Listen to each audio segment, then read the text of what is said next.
Hi students, हमारा आज का जो टॉपिक है वो है केमिकल नेचर्स ऑफ डीएनए। ठीक है, तो इसको हम देखते हैं। केमिकल नेचर्स ऑफ डीएनए को एक इम्पॉर्टेंट टॉपिक है फाइनल के लिहाज से और स्पेशली इंटर टेस्ट स्टूडेंट्स के लिहाज से जो इंटर टेस्ट की प्रेपरेशंस कर रहे हैं उनके लिए ये एक अहम टॉपिक है। और इसमें मैं बताऊंगा कि एमसीक्यूज़ किस किस एंगल से आ सकता है, कैसे कैसे पूछा जा सकता है।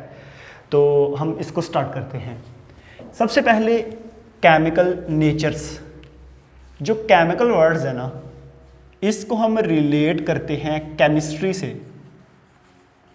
कि किसी भी केमिकल की स्टडी, किसी भी चीज़ की स्टडी जो है केमिकल नेचर के लिहाज से केमिस्ट्री में स्टडी की जाती है। तो आज एक मॉलिक्यूल है डीएनए का, उसके हम जो है केमिस्ट्री के लिहाज से उसकी स्टडी करेंगे कि उसमें एटम्स की अरेंजमेंट किस तरह की है, वो किस नेचर का है, वो एसिड है या बेस है या न्यूट्रल है, और उसमें कौन कौन से एटम हैं, वो किस सिमेट्री से अरेंज हैं और उनकी शेप क्या है, वो उसका स्ट्रक्चर्स क्या है। इन तमाम चीज़ों को आज वाले टॉपिक में हमने पढ़ना है। आपने गौर से सुनना है एक एक चीज़ को। स्टूडेंट्स, साइंस के अंदर कोई भी ऐसी चीज़ नहीं है जो एक ही साइंटिस्ट ने कंप्लीट स्टडी कर रही। कोई भी आप टॉपिक उठा लें, डीएनए है, आरएनए है, प्रोटीन है, प्रोकैरियोटिक सेल्स हैं, सेल की हिस्ट्री है, कोई भी चीज़ है तो उसके पीछे बहुत से साइंटिस्ट ने पार्टिसिपेट किया है। जब वो तमाम साइंटिस्ट मिलते हैं तो मिल के आहिस्ता आहिस्ता अपना अपना अपना हिस्सा डालते जाते हैं और वो आप इस दुनिया से चलते जाते हैं।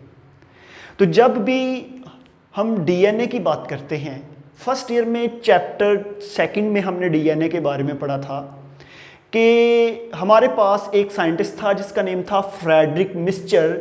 वो जो फ्रेडरिक मिस्चर था उसने 1869 में क्या किया कि जर्मन से बिलोंग करता था। इसने ह्यूमन की बॉडी के अंदर से पस सेल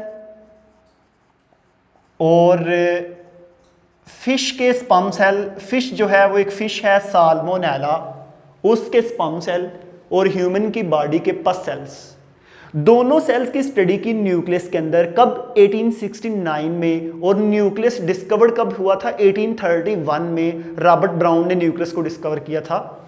1869 में ये न्यूक्लियस की स्टडी कर रहा है। जब न्यूक्लियस को क्या देखता है कि न्यूक्लियस के अंदर एक केमिकल है, वो जो केमिकल है ना, उस केमिकल को ये, क्योंकि वो केमिकल निकला था न्यूक्लियस के अंदर से, इसलिए उसने उसको न्यूक्लिन का वर्ड दिया।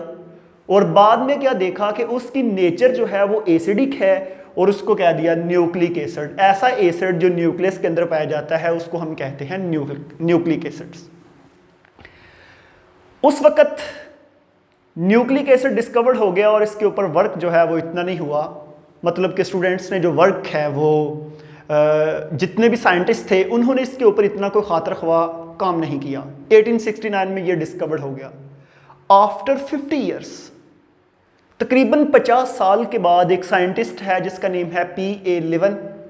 वो जो P.A. लिवन है वो दोबारा न्यूक्लिक एसिड की स्टडी स्टार्ट करता है। जब वो न्यूक्लिक एसिड की स्टडी स्टार्ट करता है तो वो क्या देखता है कि न्यूक्लिक एसिड जो है वो कोई सिंपल नहीं है, वो छोटी छोटी यूनिट से मिलकर बनता है, जिन यूनिट्स को हम न्यूक्लियोटाइड कहते हैं। और एक न्यूक्लियोटाइड का स्ट्रक्चर आपने फर्स्ट ईयर सेकंड चैप्टर में पढ़ा था जिसका नेम था एडिनोसिन ट्राइफॉस्फेट। टॉपिक इंतहाई आसान है, बहुत सी चीज़ें आपकी ऑलरेडी क्लियर हैं, बहुत सी चीज़ों के बारे में आपने पहले ही इसमें जाना।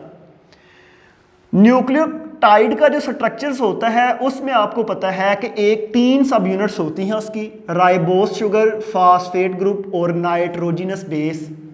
जब भी नाइट्रोजिनस बेस की हम बात करते हैं तो नाइट्रोजिनस बेस में एडेनिन हो सकती है, गवानिन हो सकती है, थायामीन हो सकती है, साइटोसिन हो सकती है, यूरासिल हो सकती है। ये जो यूरासिल है ये न्यूक्लिक एसिड में आरएनए के अंदर पाई जाती है, डीएनए के अंदर ये नहीं होती। और इसी तरह राइबोस जो है, राइबोस भी 2 तरह की होती है, मैं उसके स्ट्रक्चर्स बताता हूं। तीसरा इसके अंदर फास्फेट होता है। तीनों जब मिलते हैं तो बनता है न्यूक्लियोटाइड। स्टूडेंट्स, मैंने आपको P11 जिसने 1920 में अपना वर्क स्टार्ट किया, उसने ये कहा कि न्यूक्लिक एसिड में छोटी छोटी यूनिट्स होती हैं जिसको हम न्यूक्लियोटाइड कहते हैं। वो जो न्यूक्लियोटाइड हैं वो फर्दर 3 सब यूनिट से मिलकर बनते हैं। वो जो 3 फर्दर सब यूनिट्स हैं उसमें क्या क्या आएगा? राइबोज शुगर, जिसको हम पेंटोज शुगर भी कहते हैं, फॉस्फेट ग्रुप, नाइट्रोजनस बेस।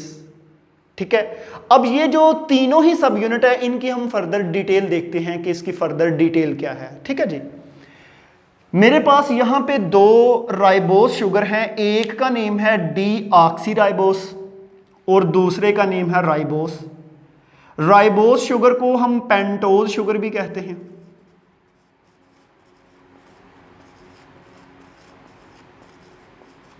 जब भी हम इस राइबोस को देखें, इसमें इधर से आपने इसकी नंबरिंग स्टार्ट करनी है, कार्बन नंबर 1 2 3 4 5। राइबोस का ये रिंग फॉर्म है। मुझे ये बताएं कि राइबोस की रिंग में कितने कॉर्नर हैं? 1 2 3 4 5। एमसीक्यूज एक आपने जहन में आ गया कि 5 इसमें कॉर्नर हैं और कार्बन कितने हैं? 1 2 3 4। एमसीक्यूज नंबर 2 जो आ गया आपके कि इसमें 4 कार्बन हैं और रिंग में 5 कॉर्नर हैं। और राइबोस का जब आप रिंग फॉर्म देखें तो रिंग से बाहर कितने कार्बन हैं? 1 कार्बन रिंग से बाहर है। और एमसीक्यू जहन में रखना है, जो रिंग से बाहर कार्बन है उसका नंबर क्या है? नंबर है उसका 5। ठीक है जी, ये है हमारे पास राइबोस। और राइबोस के साथ ही बिल्कुल एडजेसेंट है डीऑक्सी राइबोस। राइबोस और डीऑक्सी राइबोस बिल्कुल सेम हैं। जस्ट डीऑक्सी राइबोस में क्या होता है कि जब आप कार्बन नंबर 2 को देखें तो कार्बन नंबर 2 के बाहर वाली साइड पे OH की बजाय H होता है, एक ऑक्सीजन रिमूव हो जाता है। और जो ऑक्सीजन रिमूव होता है उसकी वजह से हम इसको बोलते हैं डीऑक्सी। क्या बोलते हैं? डीऑक्सी। और इसमें वो ऑक्सीजन जो है वो रिमूव नहीं है। ये जो दोनों स्ट्रक्चर हैं, एक में ऑक्सीजन रिमूव है और एक में ऑक्सीजन रिमूव नहीं है, इसको मैं पढ़ाऊंगा रोजालिंड फ्रैंकलिन वाले स्ट्रक्चर्स के अंदर कि ऑक्सीजन रिमूव क्यों है और एक में ऑक्सीजन प्रेजेंट क्यों है। समझ आ गया? राइबोस का आपको क्लियर होना चाहिए। तो इसका मतलब है कि मैंने पहला सब यूनिट राइबोस के बारे में बता दिया। राइबोस के बाद दूसरा इसका जो सब यूनिट है वो है phosphate group, PO42 H3PO42- phosphoric acids.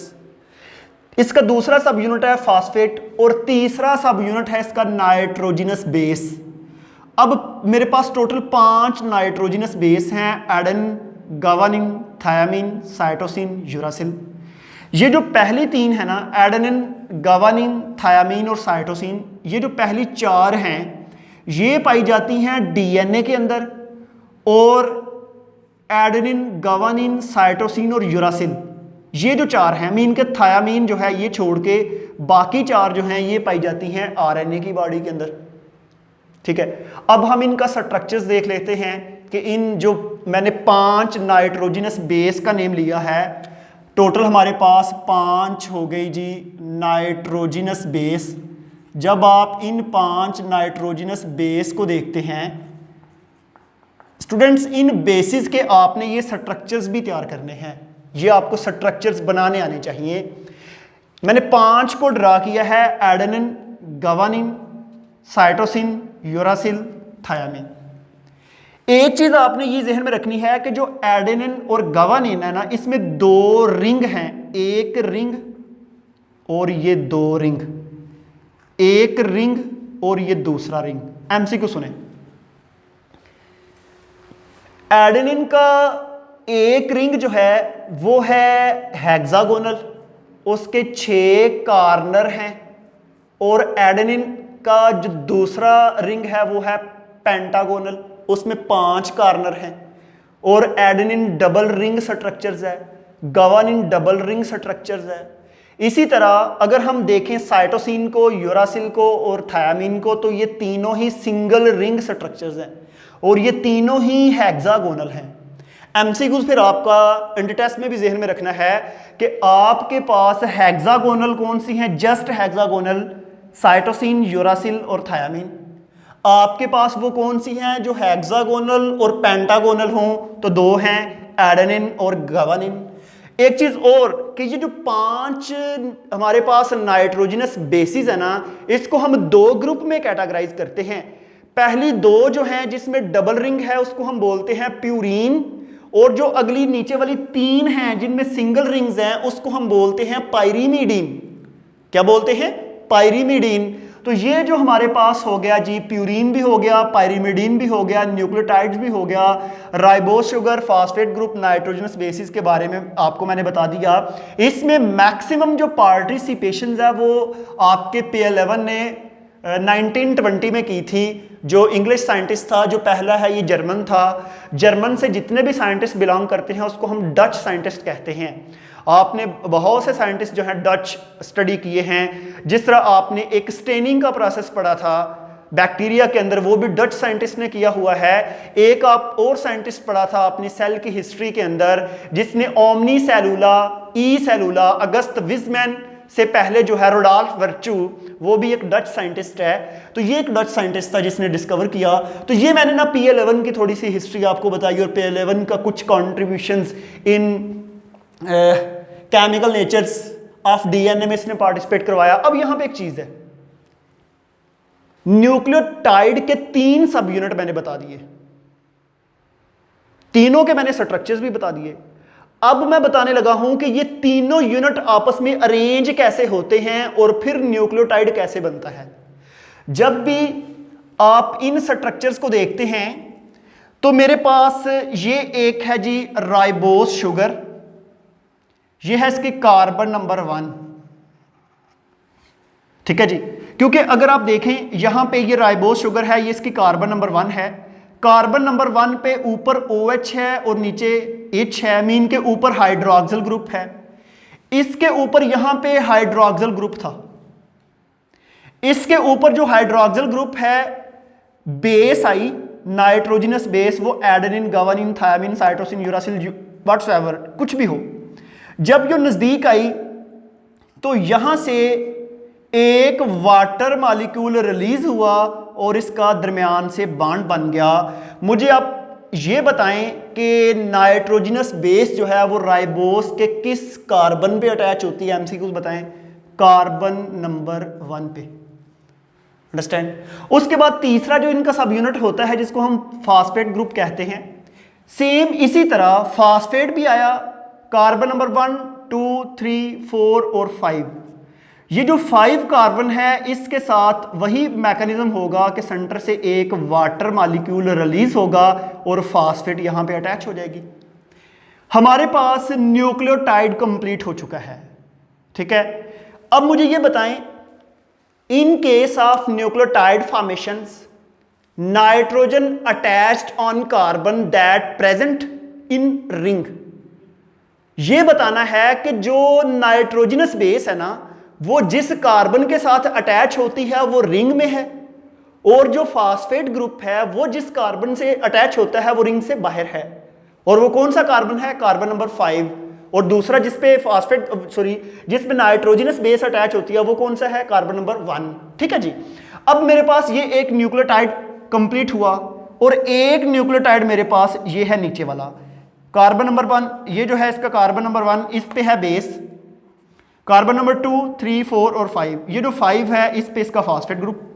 अब 2 न्यूक्लियोटाइड हैं, काबिले गौर बात है जी, यहां पे 2 न्यूक्लियोटाइड हैं। क्वेश्चन ये है कि जब 2 न्यूक्लियोटाइड आपस में मिलती हैं तो उससे बनेगा डाई न्यूक्लियोटाइड, 3 तो ट्राई न्यूक्लियोटाइड, इसी तरह tetra, penta and so on. जब 2 न्यूक्लियोटाइड आपस में मिलती हैं तो एक न्यूक्लियोटाइड का फास्फेट ग्रुप दूसरी न्यूक्लियोटाइड के किस कार्बन पे अटैच होगा? कार्बन नंबर 3 पे। MCQ ये भी जहन में रखना है। ये देखें, मैंने जब राइबोस का स्ट्रक्चर्स बनाया तो मैंने बताया था कि कार्बन नंबर 3 के बाहर वाली साइड पे हाइड्रोक्सिल ग्रुप है। ये जो मेरे पास राइबोस शुगर है इसमें कार्बन नंबर 1, 2 और ये कार्बन नंबर 3 जो है इसमें बाहर वाली साइड पे OH था, तो फास्फेट में भी यहां पे OH था। दोनों न्यूक्लियोटाइड नीचे आए, जिस न्यूक्लियोटाइड का फास्फेट ग्रुप था वो आपको पता है कि फास्फेट 5 कार्बन पे अटैच है, वो फास्फेट दूसरे न्यूक्लियोटाइड के कार्बन नंबर 3 से कैसे अटैच होगा कि OH वो वाला और OH ये वाला दोनों जब आपस में नजदीक आएंगे तो यहां से एक वाटर मॉलिक्यूल रिलीज हो जाएगा और ये बॉन्ड डायरेक्ट ऑक्सीजन के साथ बनेगा। अब देखें, फास्फेट है, ऑक्सीजन है और कार्बन है, तो इस बॉन्ड को हम बोलते हैं POC बॉन्ड। क्या बोलते हैं? POC bond. फास्फेट कौन सी है? नीचे वाले न्यूक्लियोटाइड की। ऑक्सीजन कौन सी है? नीचे वाले न्यूक्लियोटाइड की। और कार्बन कौन सी है? ऊपर वाले न्यूक्लियोटाइड की। तो अगर आपसे MCQs पूछा जाए कि in case of POC bond कि सॉरी यहां पे आप ये इस बॉन्ड को एक और नेम देते हैं जिसको फास्फोडाइस्टर बॉन्ड भी कहते हैं। अगर आपसे ये पूछा जाए कि in case of phosphodiester bond phosphate के एक साइड पे ऑक्सीजन है, तो ऑक्सीजन के नेक्स्ट स्टेप पे कौन सा एटम है? तो आपने बताना है कार्बन। ठीक है स्टूडेंट्स, मेरी बात याद रखें, ये डिपेंड करता है कि आप किस लेवल पे जाके पढ़ रहे हैं। अगर मैं आप इसको सीधा बता दूं, सारा एक्सप्लेन कर दूं, तो डिपेंड आप पे करता है आपने वो पढ़ना कैसे है, आप किस एंगल पे जाके उसको सोच रहे हैं। क्या आपने एक एक चीज को खंगाला है? क्या आपने रट्टा तो नहीं लगाया? क्या आपने चीज को अंडरस्टैंड भी किया, या वैसे ही आपने याद करके नंबर ले लिए हैं? ये मेरी एक बात याद रखें, जस्ट आप इसको सारे को याद कर लें, फाइनल पेपर बोर्ड में आप सारा वो राइट अप कर दे रट्टा लगा के, आपके नंबर पूरे आ जाएंगे। लेकिन आगे जाके फिर रिस्ट्रिक्शंस होगी जब आपका इंटर टेस्ट होगा MBBS के लिए पाकिस्तान में, और जब आपका नीट टेस्ट होगा इंडिया में MBBS के लिए, क्योंकि पाकिस्तान में उसी टेस्ट को MD कैट कहते हैं, इंडिया में उसी टेस्ट को नीट कहते हैं। जो स्टूडेंट वहां पे प्रेपरेशन कर रहे हैं वो नीट की प्रेपरेशन करेंगे, वो भी इसी प्रोसेस से गुजरते हैं। ठीक है जी। तो मैं ये भी अक्सर आजकल बहुत से स्टूडेंट्स के जो है वो टेक्स्ट वगैरह आ रहे हैं कि सर हम इंटर टेस्ट की प्रेपरेशन कैसे करें और उसकी तैयारी जो है वो कैसे करें।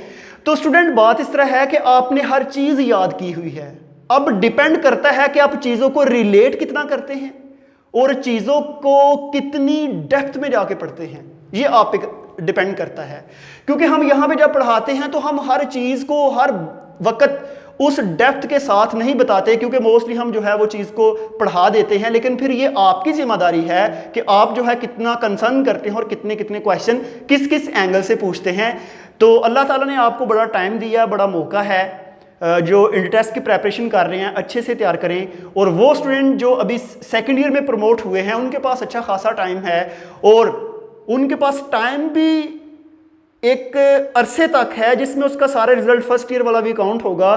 तो प्रेपरेशन अच्छे से करें साथ साथ जी। तो ये POC बॉन्ड के बारे में बता रहा था, जिसको हम फास्फोडाइस्टर बॉन्ड कहते हैं, और न्यूक्लियोटाइड का ये स्ट्रक्चर सारा मैंने बता दिया।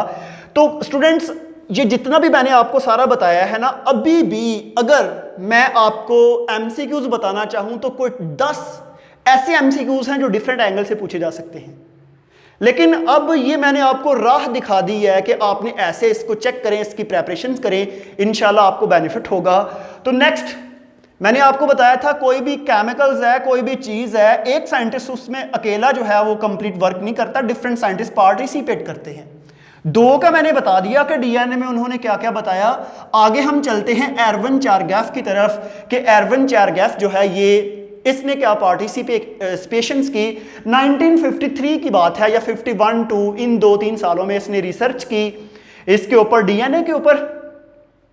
और आप पुराने जितने भी MD कैट के पेपर और नीट के पेपर बेशक चेक कर लें, मैं उनका वो पढ़ रहा था बुक जो NCERT की बुक उनकी इंडिया वालों की, वहां पे भी एर्विन चारगैफ की स्टेटमेंट से एक आध MCQs हर साल आया हुआ है। अभी 5-6 MCQs मैं भी आपके साथ डिस्कस करता हूं, वो MCQs किस तरह के हैं और आपने कैसे कैसे करने हैं। सबसे पहली बात यह है कि एर्विन चारगैफ जो है ये साइंटिस्ट ने ये कहा था, एक statement a fragment of DNA which have, इसने ये स्टेटमेंट जो एर्विन चारगैफ में बता रहा हूं कि DNA का एक ऐसा टुकड़ा, आसान अल्फाज में आपको समझाने के लिए, DNA का एक ऐसा टुकड़ा उसमें जितनी एडेनिन है उतनी ही थायामीन है और जितनी ही गवानीन है उतनी ही साइटोसिन है।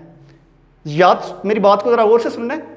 इसने जो स्टेटमेंट दी, स्टेटमेंट है जी जितनी एडेनिन है उतनी ही थायामीन, और जितनी गवानीन है उतनी ही साइटोसिन।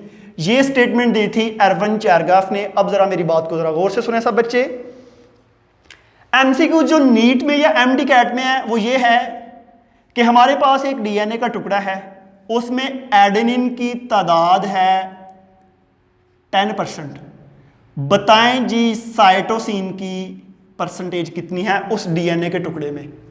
ठीक है, तो देखें अकॉर्डिंग टू एरवन चैरगाफ रूल, अगर एडेनिन की तादाद 10% है तो adenine always equal to thiamine, तो इसका मतलब है थायामीन की परसेंटेज भी 10 होगी। ठीक है, फाइंड हमने किसकी करनी है, साइटोसिन की। तो जब भी वर्ड परसेंटेज का आए तो परसेंटेज जो है वो 100 में से की जाती है।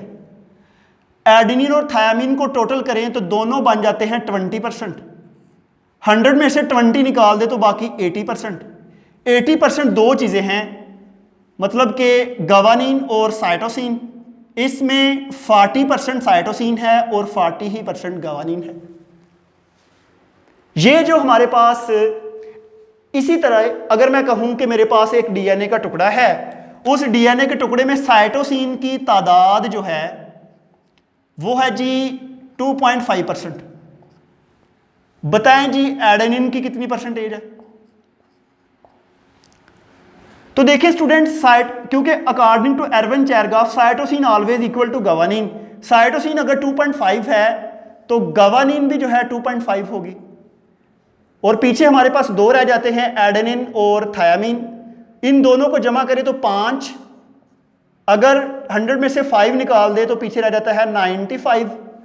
अब 95 का डिवाइड करें 2 पे तो जो हाफ हाफ आता है, हाफ एडेनिन है और हाफ जो है थायामीन है। समझ आ रही है। ये हमारे पास जो है रूल है एरवन चैरगाफ। इसको मैं एक और एंगल से आपको बताता हूं, एक और नए तरीके से कि एमसीक्यूज और किस तरह पूछा जा सकता है। ये एक स्टूडेंट ने आज ही मुझसे व्हाट्सएप नंबर पे ये एमसीक्यूज पूछा, तो उसको मैंने बताया, तो मैंने सोचा कि ये इंशाल्लाह केमिकल नेचर में मैं एक दफ़ा फिर एक्सप्लेन कर दूंगा कि देखें भाई, अगर डीएनए के टुकड़े में एडेनिन की तादाद है जी 20, एडेनिन की तादाद, मेरी बात को जरा गौर से सुनना है, एडेनिन की तादाद है जी 20, तो बताएं जी पायरीमिडीन की तादाद कितनी है। एडेनिन की परसेंटेज कितनी है 20, बताएं जी पायरीमिडीन की कंसंट्रेशन कितनी है। तो देखें एडेनिन की 20 है ना, तो इसका मतलब है थायामीन की भी 20 होगी। ठीक है, एडेनिन की 20, थायामीन की 20, तो बताएं जी गवानीन की कितनी है 30, साइटोसिन की 30, 30 और 30 60, 60 और 40 100। अब सुने, एडेनिन की 20 है तो पायरीमिडीन की बतानी है। एडेनिन क्या है, एडेनिन एक प्यूरीन है। एडेनिन क्या है, एक प्यूरीन, 20 इसकी आ गई। और हमारे पास जो है दूसरा एडेनिन के साथ दूसरा प्यूरीन कौन सा है, गवानीन। एडेनिन और गवानीन की दोनों की जमा करें तो 50 बन गई। ये दोनों ही प्यूरीन हैं। रिमेनिंग थायामीन और साइटोसिन, थायामीन और साइटोसिन क्या है, पायरीमिडीन। तो आप बताएं जी पायरीमिडीन की इसमें 50% जो है परसेंटेज पाई जाती है डीएनए के टुकड़े के अंदर। समझ आ रही है, ये एक नेक्स्ट लेवल है। ठीक है, अब अगला एमसीक्यू मैं आपसे पूछता हूं कि मेरे पास एक डीएनए का टुकड़ा है, उसके अंदर एडेनिन की तादाद है जी 21.5%। बताएं जी यूरासिल की कॉन्सेंट्रेशन कितनी है। तो आपका आंसर होगा 0, क्योंकि डीएनए के टुकड़े में तो यूरासिल पाया ही नहीं जाता। तो स्टूडेंट इसके ऊपर कोई 10-15 एमसीक्यू जो है वो डिफरेंट एंगल से मैं बना सकता हूं, आपसे पूछ भी सकता हूं। अगर आप इससे हाई लेवल पे स्टडी करना चाहें तो ज़रूर जो है वो व्हाट्सएप पे कांटेक्ट करें। यूट्यूब जो चैनल है उसी के नीचे कमेंट्स में लिखें। इंशाल्लाह जो है मैं जल्दी से जल्दी कोशिश करूंगा आपको आंसर देने की। बस मेहनत करना मेरा काम है और टॉपिक को शेयर करना आगे आपका काम है। तो मैंने डीएनए के टुकड़े में 3 साइंटिस्ट का बता दिया है, 2 साइंटिस्ट पीछे हमारे रह गए हैं, Rosalind Franklin, Watson and Crick. तो इंशाल्लाह जो है वो नेक्स्ट लेक्चर में अब मैं आपके साथ डिस्कस करता हूं। तो आज के लिए स्टूडेंट फिर इंशाल्लाह हम जो है थैंक यू, मिलेंगे नेक्स्ट वीडियो में। अल्लाह हाफिज़।